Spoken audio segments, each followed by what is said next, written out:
Hey friends, welcome back. I'm Veronica, and this is Roots and Roars. So, we've been talking about the No Child Left Behind law, kindergarten, and I want to continue that kind of conversation. Today, I want to talk about something I've been seeing in kindergarten classrooms. And I'm not saying I have all the answers, but I'm asking some really big questions. I've walked into classrooms where 5-year-olds are expected to sit for 45 minutes straight doing language and literacy. Maybe there are one or two brain breaks in there, usually something like Danny Go video, which by second semester they've seen 100 times. They're not engaged. They're just going through the motions or running about the classroom.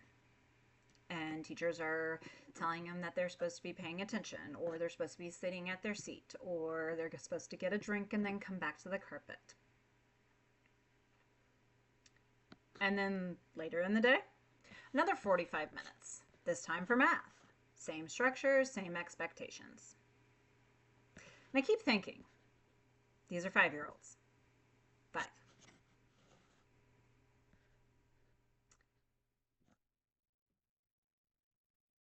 Here's where it gets interesting.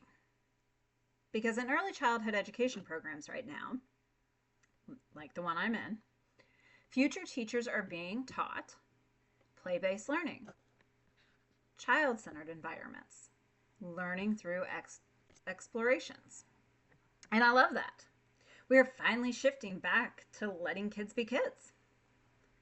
But then I step into classrooms and I have to ask, how are these new teachers supposed to implement that when the systems in place don't support it? I've seen kindergartners spending more time on computers than in hands-on learning. I've seen 30 minutes of recess for an entire day. 30 minutes. For children who are expected to sit, focus, regulate, and perform for hours. And I have to ask, how is that enough? We've changed the way children learn to meet the standards instead of creating standards that meet the children. And here's what we're forgetting. Play is not extra. Play is not a break from learning. Play is learning. I want to say that again.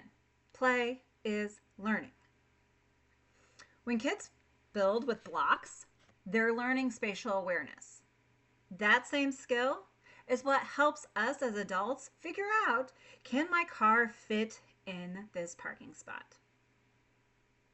If anyone has ever parked when it snowed and you can't see the lines, there are some that need to go back to playing with blocks and figuring out whether or not their car fits. And can I back up without hitting something? Again, some may need to go back. When kids play with shapes, they're learning geometry. When they engage in dramatic play, they're learning communication, problem solving, social skills. When they run, climb, and move, they're learning how to regulate their bodies. These aren't just play. These are life skills. And then there's the part we don't always talk about.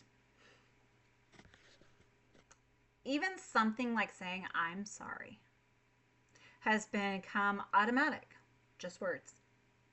Because we're not giving kids the time, the space, or the experiences to actually understand what that means. We're moving so fast that we're skipping the meaning.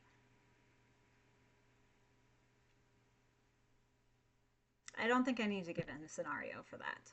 I think if you're a parent, if you've been in the school systems, you see it. And then at the end of the day, we wonder why behaviors are off the chart. Why can't kids sit anymore? Why are they dysregulated? Why they're shutting down and are acting out?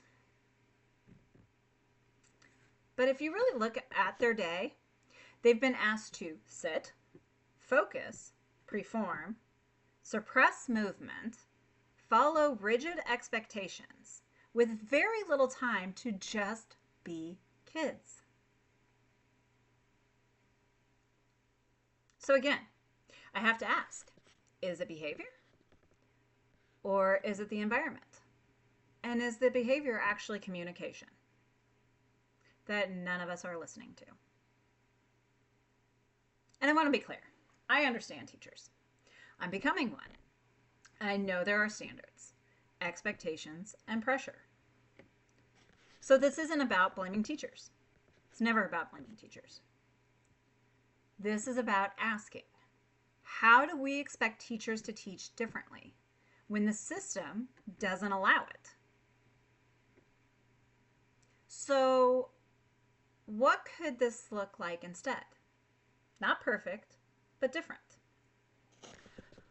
What if literacy happened through play centers? What if math was built through blocks, movement, and real life problem solving? What if we extended recess or built movement into learning? What if classrooms looked more like environments kids want to be in, and not just spaces they have to sit in? What if we trusted that learning doesn't only happen at a desk or at the carpet or sitting around half circle tables? So again, I'm not saying I have all the answers, but I'm asking the question, are we helping the next generation, or are we hurting them by trying to make them fit into a system that wasn't designed for them? Because if we really want kids to succeed, we have to start by meeting them where they are, not where we expect them to be. Let's start asking better questions. Let me know your thoughts. And we're not done with this topic yet. Not even close. But have a great day. Take care.